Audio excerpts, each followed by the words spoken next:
മറ്റൊരു വിഷയം, പ്രാർത്ഥിക്കുമ്പോൾ നമ്മൾ പ്രാർത്ഥിക്കുമ്പോൾ അള്ളാഹുവിനോട് പ്രാർത്ഥിക്കാം. ഇത് റമദാനിലൊക്കെ നമ്മൾ ഗൗരവത്തിൽ ശ്രദ്ധിക്കേണ്ട വിഷയം. എന്താ? പ്രാർത്ഥിക്കുമ്പോ ഇൻഷാ അല്ലാഹ് പറയാം. റബ്ബിനോട് പ്രാർത്ഥിക്കുമ്പോ നമ്മൾ ഇൻഷാ അല്ലാഹ് പറയാം. അത് പറ്റൂല അല്ലേ? അതെങ്ങനെ? ഉദാഹരണത്തിന് അസ്അലുല്ലാഹ അൻ യഗ്ഫിറ ലനാ ഇൻഷാ അല്ലാഹ്, അല്ലാഹു ഞങ്ങൾക്ക് പുറത്തു തരട്ടെ എന്ന് ഞാൻ ചോദിക്കുന്നു. ഇൻഷാ അല്ലാഹ്, അള്ളാഹു ഉദ്ദേശിച്ചാൽ ഞങ്ങൾക്ക് പുറത്തു തരട്ടെ എന്ന് ഞാൻ അള്ളാഹുവിനോട് ചോദിക്കുന്നു എന്നാണ്.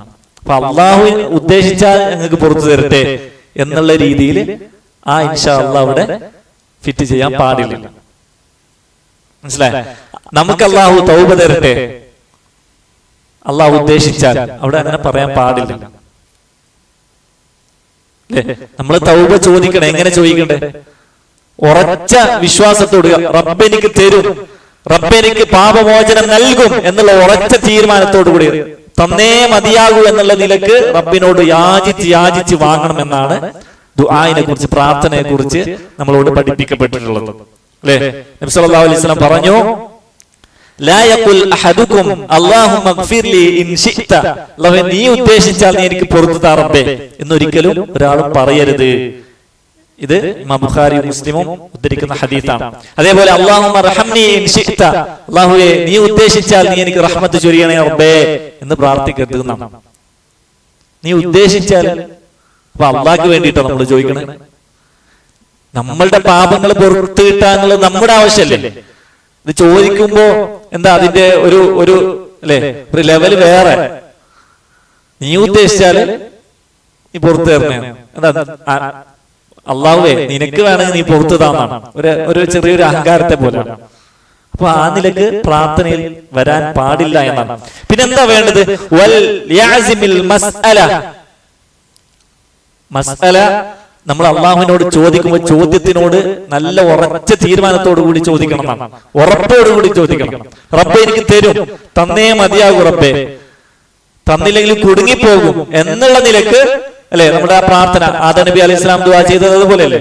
റബ്ബന വലംന, നമ്മൾ അക്രമം പ്രവർത്തിച്ചു റബ്ബേ, അൻഫുസന സ്വന്തത്തോട്, റബ്ബന വലംന അൻഫുസന വഇല്ലം തഗ്ഫിർ ലനാ വതർഹംന ലനകൂനന്ന മിനൽ ഖാസിരീൻ, നീ പുറത്തു തന്നില്ലെങ്കിൽ, നീ റഹ്മത്ത് ചൊരിഞ്ഞില്ല എങ്കിൽ എന്താവും? നമ്മൾ നഷ്ടക്കാരുടെ കൂട്ടത്തിൽ ഉൾപ്പെട്ടു പോകും റബ്ബേ, അതുകൊണ്ട് നീ പുറത്തു തന്നേ മതിയാകും എന്നുള്ള ഉറച്ച തീരുമാനത്തോടു കൂടി, ഉറപ്പോടുകൂടി നമ്മൾ എന്ത് ചെയ്യണം? പ്രാർത്ഥിക്കണം എന്നാണ് പഠിപ്പിക്കുന്നത്. റഗ്ബത്തോട്, ആഗ്രഹത്തോടു കൂടി, നല്ല ഉറച്ച ആഗ്രഹത്തോടു കൂടി റബ്ബിനോട് ചോദിക്കണം എന്നാണ് നബി സല്ലല്ലാഹു അലൈഹി വസല്ലമ പറഞ്ഞിട്ടുള്ളത്. എന്നിട്ട് പറഞ്ഞു, ഫൈനല്ലാഹ ലാ യതആദമുഹു ശൈഉൻ അഅതാഹു, അല്ലാഹു ഒരാൾക്ക് കൊടുത്തു എന്ന് വെച്ചിട്ട് അല്ലാഹുവിന് എന്താവില്ല, ഒരു ബുദ്ധിമുട്ടൊന്നും ഉണ്ടാവില്ല. അതല്ലെങ്കിൽ അള്ളാഹുവിന് ആർക്കെങ്കിലും കൊടുക്കണം അങ്ങനെ പിന്നെ നിർബന്ധമൊന്നുമില്ല, ആരും നിർബന്ധിപ്പിച്ച് കൊടുക്കുന്നല്ല. നമ്മളുടെ ആവശ്യമാണ് ഇത് ചോദിക്കുക എന്നുള്ളത്, നമ്മളുടെ ആവശ്യമാണ്. അപ്പൊ നമ്മൾ ആ നിലക്ക് റബ്ബ് തരും, തന്നേ മതിയാകും റബ്ബേ, ആ നിലക്ക് വിനയത്തിന്റെ ഭാഷയിൽ, യാചനയുടെ ഭാഷയിൽ നിർബന്ധിച്ച് ചോദിക്കുന്ന പോലെ നമ്മൾ എന്ത് ചെയ്യണം? റബ്ബിനോട് ചോദിക്കണമെന്നാണ്. അപ്പൊ നീ ഉദ്ദേശിക്കുകയാണെങ്കിൽ താ റബ്ബേ, അതല്ലെങ്കിൽ എനിക്ക് വേണ്ട എന്നുള്ളൊരു സ്വരമാണ് ഇൻഷാ അല്ലാഹ്, പ്രാർത്ഥനയിൽ ഇൻഷാ അല്ലാഹ് പറയുമ്പോൾ അതിൽ വരുന്നത്.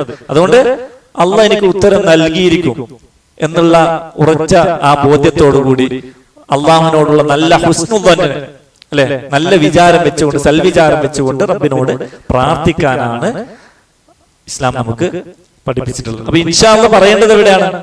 ഇൻഷാ അല്ലാഹ് പ്രാർത്ഥിക്കുമ്പോൾ പറയേണ്ടത്, മറിച്ച് ഭാവിയിൽ ഒരു കാര്യം ചെയ്യുമ്പോൾ ആ വിഷയത്തിൽ നമ്മൾ എന്തെങ്കിലും ചെയ്യുന്നു എന്ന് പറയുമ്പോൾ നമ്മൾ ഇൻഷാ അല്ലാഹ് പറയണം. അല്ലെ?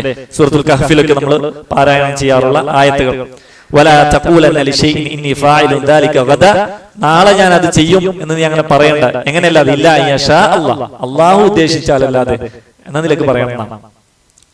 അപ്പോ അത് ഭാവിയിലുള്ള ഒരു വിഷയത്തിൽ ചൊല്ലേണ്ടതാണ് ഇൻഷാ അല്ലാഹ്. അല്ലാതെ പ്രാർത്ഥനക്ക് അല്ലാഹു ഖൈറാക്കട്ടെ ഇൻഷാ അല്ലാഹ് അങ്ങനെ പറയാൻ പാടില്ല. അല്ലെ? അള്ളാഹു താങ്കളെ ഖൈറാക്കട്ടെ ഇൻഷാ അല്ലാഹ് സാധാരണ നമ്മളുടെ വാക്കുകൾ വരുന്നതാണ്. അള്ളാഹു പുറത്തു തരട്ടെ ഇൻഷാ അല്ലാഹ് അങ്ങനെയല്ല പറയണേ.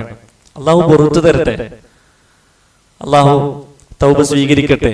അങ്ങനെയാണ് പ്രാർത്ഥിക്കുന്നത്. അപ്പൊ ഇൻഷാ അല്ലാഹ് പ്രാർത്ഥനയുടെ കൂടെ നമ്മൾ വെക്കാൻ പാടില്ല.